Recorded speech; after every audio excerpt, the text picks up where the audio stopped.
O ex-presidente Jair Bolsonaro passou neste domingo por uma cirurgia intestinal em Brasília depois de ser hospitalizado em Natal com dores relacionadas ao ataque à faca que sofreu em 2018. O hospital DF Star informou que o procedimento cirúrgico de laparotomia exploradora foi realizado para a liberação de aderências intestinais e reconstrução da parede abdominal. A cirurgia começou na parte da manhã, durou toda a tarde e terminou no começo da noite deste domingo. Bolsonaro chegou a Brasília na noite de sábado, a bordo de um avião com equipamento médico procedente de Natal. A viagem à capital do Rio Grande do Norte foi planejada 2 semanas depois de o Supremo Tribunal Federal tornar o ex-presidente réu por tentativa de golpe de Estado.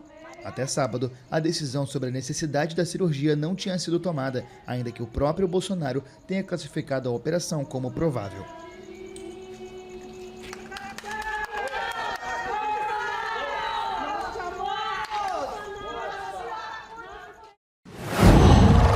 Qual?